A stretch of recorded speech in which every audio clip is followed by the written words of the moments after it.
faire pour devenir un architecte? Pour répondre à cette question, il est important au préalable de savoir c'est quoi l'architecture? Qui est l'architecte? Et enfin, quel est son rôle avant de savoir comment faire pour le devenir?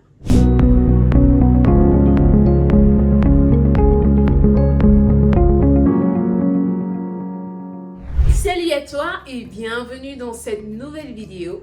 Je m'appelle Danielle Joël Kamga et c'est toujours un plaisir de partager sur un sujet passionnant qui en réalité est un jet de notre part pour participer au bien-être de l'homme dans son contexte. Ici, nous parlons architecture, design intérieur, bâtiment, construction, sans oublier la rentabilité du projet, juste pour améliorer ta qualité de vie et t'aider à bâtir de façon durable. Si ce sont là des éléments qui t'intéressent, ne manque pas de t'abonner, liker, activer la cloche de notification afin d'être avisé lorsque nous allons poster une nouvelle vidéo, commenter et partager afin que tes connaissances puissent également en profiter. Il a été dit plusieurs choses par rapport à l'architecte. Qu'il est important de le consulter, il pénètre l'esprit du client, il te permet de rentabiliser ton projet, il rend ton espace fonctionnel, il donne du caractère à ton bâtiment. Si tu n'as pas d'architecte, ton projet est dans l'eau, etc. Des personnes arrivent même à dire qu'ils sont les cousins des architectes. Le père, la mère, l'oncle, la tante, l'ami, proche, lointain, intime, époux, conjoint, etc.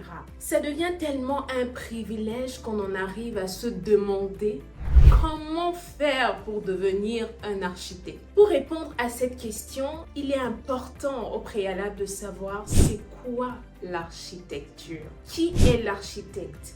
Et enfin, quel est son rôle avant de savoir comment faire pour le devenir. L'architecture, c'est l'art de concevoir des espaces et bâtir des édifices tout en respectant les règles de construction empiriques ou scientifiques, ainsi que les aspects d'ordre esthétique, classique ou moderne de forme et d'agencement des espaces, en y incluant les aspects sociaux et environnementaux liés à la fonction de l'édifice.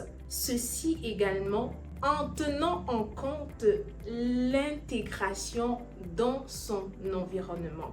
Ça peu importe la fonction de l'édifice, que ce soit une fonction habitable, sépulcrale, rituelle, religieuse, institutionnelle, muséale, monumentale, commerciale, décorative, paysagère, voire même purement artistique. Alors, pour faire simple, l'architecture, c'est l'aptitude, c'est l'habileté, c'est le savoir-faire, c'est la capacité à faire un plan, à faire un dessin, de manière à ce que ce dessin soit traduit de façon réalistique, visible, physique sur le terrain ou sur le sol.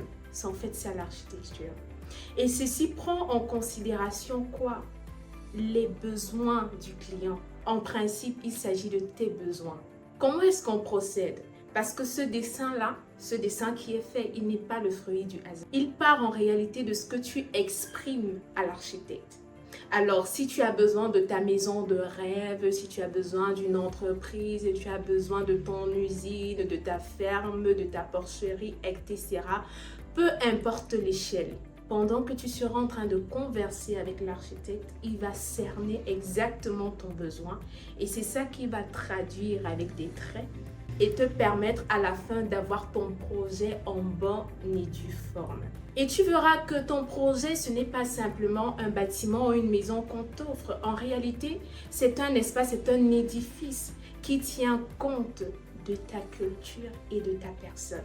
Eh bien, tu vas me demander comment est-ce qu'il fait pour connaître ta culture et ta personne. Mais c'est simplement lorsque tu converses avec lui, lorsque tu lui fais part de ton besoin, pendant que tu parles, avec son aptitude à analyser, sa capacité à être un bon psychologue, il saura cerner quelle est ta personnalité. Il va te produire également quelque chose qui sied à ta personne. Tu vois bien que Au départ, je parle de l'architecture qui est comme une capacité, une habileté, une aptitude.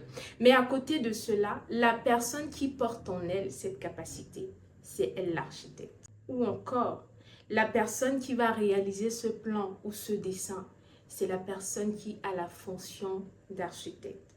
Donc, l'architecture, c'est l'aptitude, c'est le savoir-faire. Et l'architecte, c'est la personne qui porte en elle cette aptitude-là.